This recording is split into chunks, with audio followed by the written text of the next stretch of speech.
लड़का दुनिया का सबसे मुश्किल एग्जाम दे रहा था जिसे सिर्फ जीनियस बच्चे ही पास कर सकते थे। जैसे ही टीचर सेब का एक टुकड़ा खाती है तभी एग्जाम शुरू हो जाता है। अपने तेज दिमाग से लड़का जल्दी ही सारे आंसर्स लिख लेता है। जब टीचर सेब खत्म करती है तभी एग्जाम का समय भी खत्म हो जाता है। टीचर जल्दी से सारे पेपर चेक कर देती है और उस बच्चे का नाम लेती है जिसने एग्जाम पास किया था।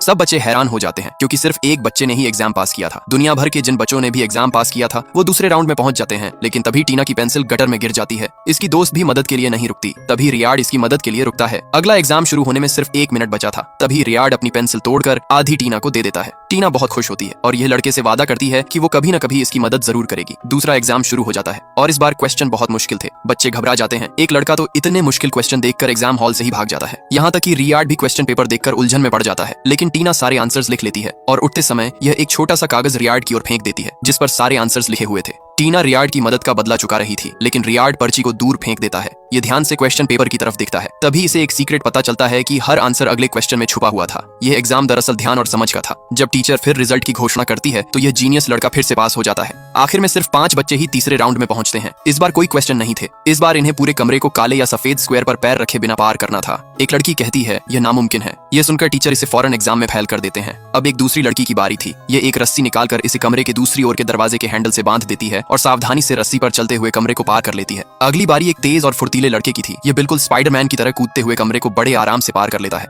अब अगली बारी इस चश्मे पहने लड़के की थी। नियम के अनुसार फर्श पर पैर नहीं रख सकते थे, इसलिए यह अपने घुटनों और कुहनियों के सहारे रेंगते हुए कमरे को पार कर लेता है। आखिर में इस जीनियस लड़के की बारी थी। यह कुछ समय के लिए सोचता है और फिर आराम से सीधा चलते हुए कमरे को पार कर लेता है। सब हैरान थे कि रियाड पास कैसे हो गया। तभी रियाड बताता है कि बॉक्स की लंबाई बॉक्स की चौड़ाई से ज्यादा है। इसका मतलब ये बॉक्स स्क्वायर नहीं रेक्टेंगल थे। क्वेश्चन में लिखा था कि स्क्वायर पर पैर नहीं रखना था, लेकिन रेक्टेंगल पर पैर रख सकते थे, इसलिए यह आसानी से कमरे को पार कर लेता है।